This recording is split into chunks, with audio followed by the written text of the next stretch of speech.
विद्यार्थी मित्र हो, नमस्कार. आजच्या या तासिकेमध्ये आपण BA तृतीय वर्ष यातील अभ्यासपत्रिका 9वी साहित्य विचार या अभ्यासपत्रिकेसंदर्भातील अतिशय महत्त्वाचा असणारा घटक साहित्याचे प्रयोजन या संदर्भात आपण आजच्या या तासिकेतून माहिती पाहणार आहोत. विद्यार्थी मित्र हो, साहित्याचे प्रयोजन या घटकाचा विचार करत असताना आपणास भारतीय अभ्यासकांनी सांगितलेली साहित्याची प्रयोजने आणि पाश्चात्य अभ्यासकांनी सांगितलेली साहित्याची प्रयोजने या दोन्हीही संदर्भामध्ये विचार करावयाचा आहे. हे पाहण्यापूर्वी आपणास एक घटक समजून घेणं अतिशय आवश्यक आहे. तो म्हणजे साहित्याच्या संदर्भात प्रयोजनाचा विचार करत असताना हा विचार आपणास 2 मार्गांनी करावा लागतो. तो म्हणजे एक लेखकनिष्ठ दृष्टिकोनातून प्रयोजन विचार आणि दुसरा म्हणजे वाचकनिष्ठ दृष्टिकोनातून प्रयोजनाचा विचार.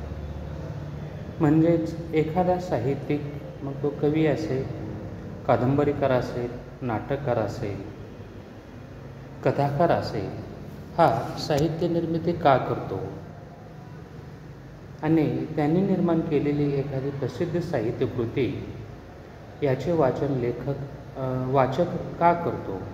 म्हणजे साहित्यिकाने निर्माण केलेली साहित्यकृती हा तो साहित्यिक निर्माण करतो आणि ती निर्मिती, मग कथा असेल, कादंबरी असेल, नाटक असेल, हे वाचक का वाचन करतो, या दोन्हीही अंगाने हा विचार करणे अतिशय आवश्यक आहे.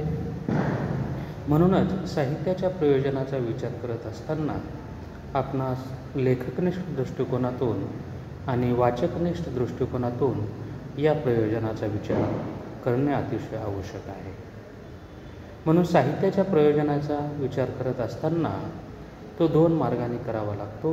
म्हणजेच लेखक साहित्य निर्मिती का करतो व दुसरा म्हणजे हे निर्माण झालेले साहित्य रसिक किंवा वाचक का वाचन करतो. ज्यावेळी आपण या 2 मार्गाचा विचार करू शकतो त्यावेळी या प्रयोजनाचा उलगडा होण्यास आपणास आपोआप मदत होते. अशा प्रकारे ललित साहित्याच्या प्रयोजनाचा विचार हा प्राचीन साहित्यशास्त्रज्ञांनी आणि आधुनिक काळातील अभ्यासकांनीही केलेला आहे. साहित्याच्या प्रयोजनाकडे बघण्याचा हा दृष्टिकोन प्रत्येकाचा वेगवेगळा असल्यामुळे या दोन्ही दृष्टिकोनातून साहित्याचा प्रयोजन विचार आपणास समजून घेणं अतिशय आवश्यक आहे. आणि या दोन्ही बाजूने विचार केल्यानंतर आपणास त्याचा मुख्य हेतू काय आहे हे समजून घेणं गरजेचं आहे.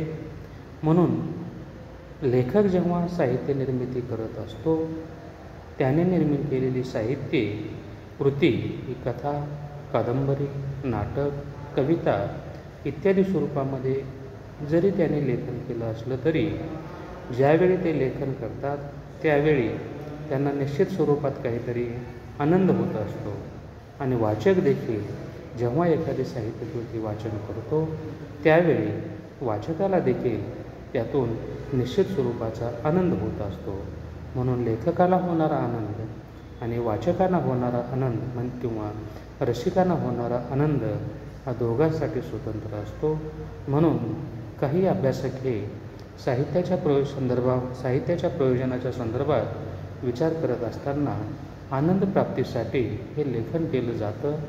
म्हणून लेखक लिहितो आणि वाचक देखील वाचन करत असतो असंही अनेक अभ्यासक या ठिकाणी मानतात. आणि याच दृष्टिकोनातून सर्वच प्रयोजनाचा विचार आपणास करणं अतिशय आवश्यक आहे. विद्यार्थी मित्र हो, प्रयोजनाच्या संदर्भामध्ये विचार करत असताना प्रयोजन आणि परिणाम या दोन्हीमध्ये फरक असल्याचं सांगितलेलं आहे.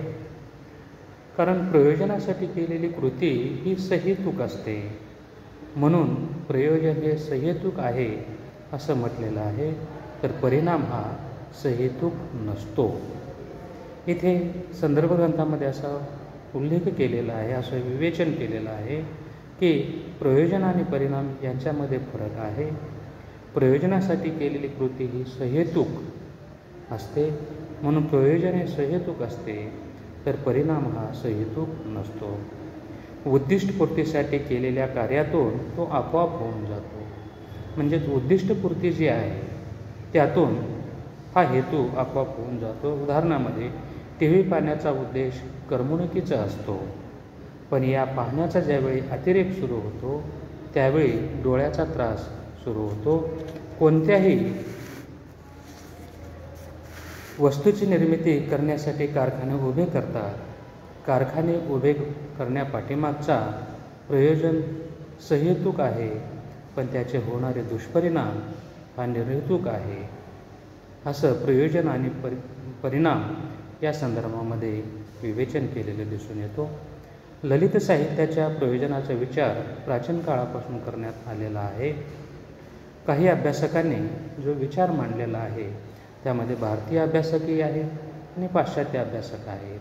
या दोघांचाही प्रयोजन विचार आपण समजून घेणार आहोत. आजच्या तासिकेमध्ये आपण इथेच थांबूया. भारतीय अभ्यासकाने जो सांगितलेला साहित्याचा प्रयोजन विचार आहे याची चर्चा आपण पुढील तासिकेमध्ये करूया. धन्यवाद.